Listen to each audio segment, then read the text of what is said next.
Hi guys, good evening to everyone. आज मैं फिर आप लोग के लिए कुछ कॉमन एरर्स का क्वेश्चन लेकर आया हूँ जो काफ़ी ट्रिकी है। आपको थोड़ा सा आप इसमें ध्यान देंगे तो आपका ये आसानी से बन जाएगा। ठीक है, देखिए यहाँ पर पहला जो है आपका पहला सेंटेंस है,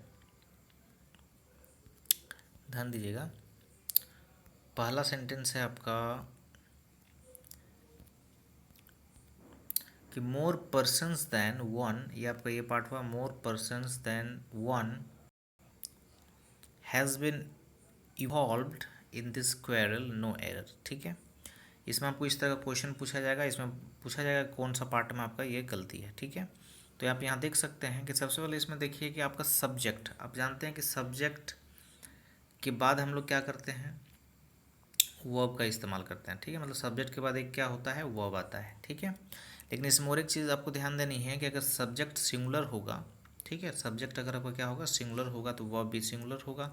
सब्जेक्ट अगर प्लुरल होगा तो वर्ब भी क्या होगा, प्लुरल होगा। Got it.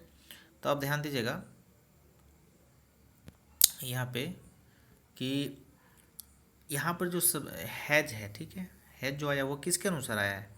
सबसे पहले देखिए, ध्यान से अगर पढ़िएगा तो देखिएगा यहाँ पर लिखा हुआ है मोर पर्सन्स देन वन। तो यहाँ पर जो सब्जेक्ट आपका हो रहा है वो क्या है, पर्सन्स है। ठीक है, पर्सन्स है, तो पर्सन्स के अनुसार ये जो यहाँ पर जो है वर्ब आप पर लगेगा। ठीक है, जैसे आपका यहाँ पर पर्सन्स क्या है, प्लुरल फॉर्म में है, तो यहाँ हैव की जगह पर क्या होगा, यहाँ पर ये हैव होगी। ठीक है, क्या होगी, हैव। तो आपकी ये क्या हो गया, एरर पार्ट हो गया।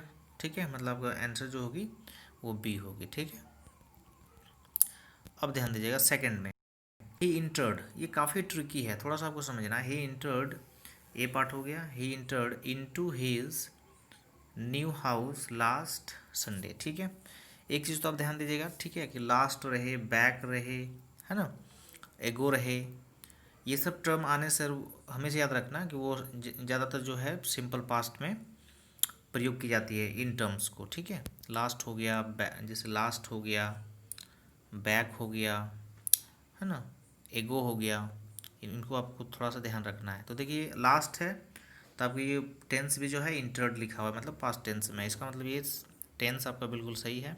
अब यहाँ पर देखिए एक चीज़ ध्यान रखिएगा, जो इंटर्ड है, इंटर्ड एक ऐसी वर्ब है जिसका कभी भी प्रेपोजिशन इनटू का इस्तेमाल हम लोग नहीं करते हैं। ठीक है, ज़्यादातर जो है क्वेश्चन में पूछी जाती है कि इंटर्ड के बाद इनटू प्रेपोजिशन देके। ठीक है, तो इसको आपको थोड़ा सा ध्यान रखना है। इसका मतलब क्या होगा कि इंटर्ड इनटू नहीं होगी, ही इंटर्ड हिज न्यू हाउस, मतलब इनटू का आपको नहीं यूज़ करना इसमें। इसका मतलब अगेन क्या होगा, आपका आंसर बी, बी पार्ट में क्या है, एरर है। फिर है they will be coming to attend the farewell party isn't it. यहाँ पर देखिए जो ये जो स्टाइल है इजंट इट, है ना, ये जो स्टाइल होता है अंत में, ये टैग क्वेश्चन कहा जाता है ना, या तो इसको टेल क्वेश्चन भी कहा जाता है, जो अंत में जनरली शॉर्ट क्वेश्चंस होती है ना, टेल क्वेश्चन भी इसे कहा जाते हैं। तो यहाँ पर देखिए टेल जो क्वेश्चन टैग होता है वो क्या होता है कि क्वेश्चन टैग में क्या होता है, सबसे पहले सेंटेंस को पहचाना जाता है ना, सब्जेक्ट पहले देखा जाता है ना, सब्जेक्ट भी देखा जाता है।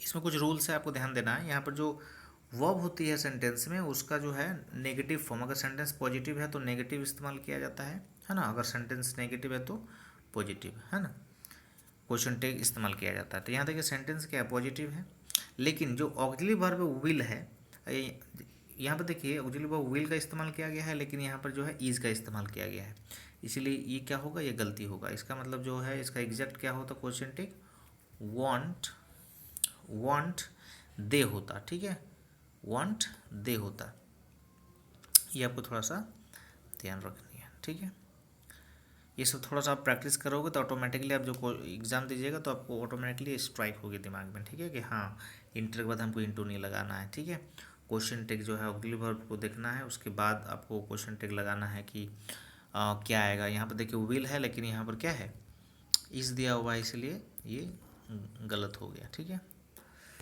Okay, thank you.